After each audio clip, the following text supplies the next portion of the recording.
Hello friends, in this video I am introducing our program Kanban for software development. Before I talk about my program, let me introduce myself. I am Saket Bansal and I run a company named Eisenbridge Consultancy Private Limited. We are into project management education. We train people on Agile, Kanban and generic project management. We also facilitate various certification programs like PMP, PMI ACP, PMI PBA and Scrum Alliance certificate like Certified Scrum Developer and SAFe certificates as well. Let's talk about the program.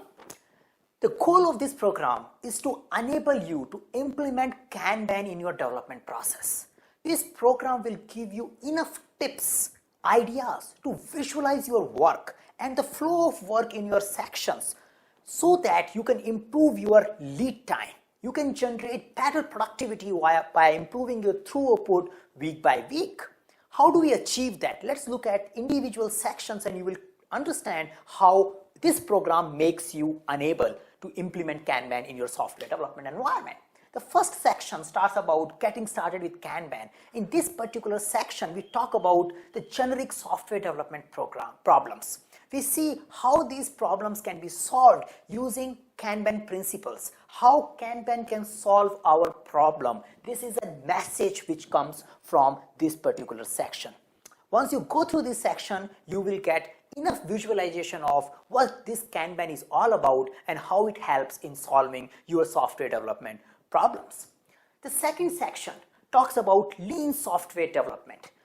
Lean software development talks about 7 lean principles and shows that how lean manufacturing concepts can be applied in software development environment. The lean is a process which helps us in removing waste. We see in this particular section an eye which will help you to identify waste in your software development environment, and you can visualize how you can improve your software development process by removing those waste. The third section, visualizing work. So this is a Kanban principle.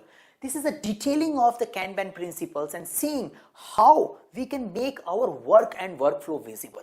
The problem in software development environment is most of the time we are not aware what all work is pending at an individual level, how the work is moving. Many times we know what worker is doing, but we don't get a status of the complete work which this team is working on.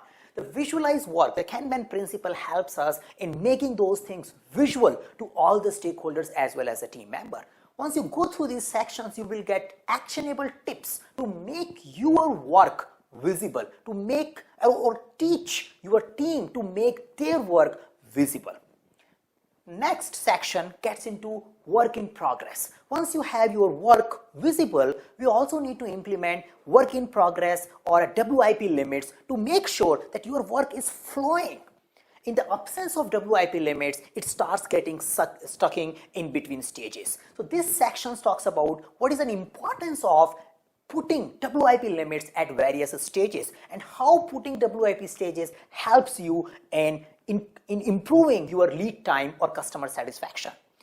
At the end of this section, you will understand an approach to identify WIP limits for your team, and you will definitely get a good idea of the importance of putting WIP limit in a software development process.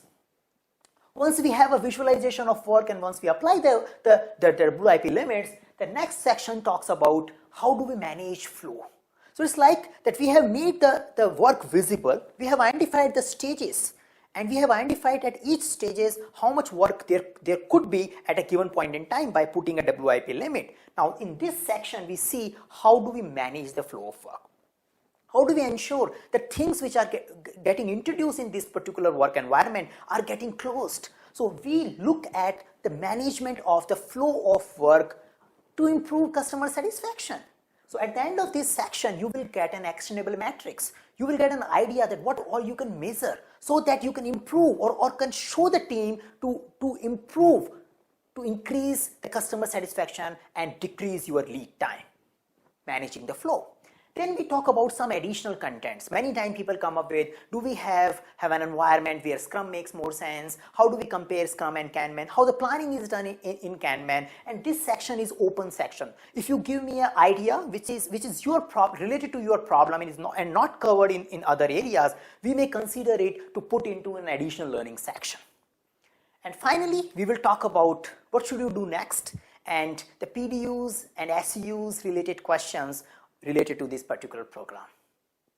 So in general, this program makes you unable to implement Kanban in your software development environment. Explore our contents and I'm sure you will enjoy it.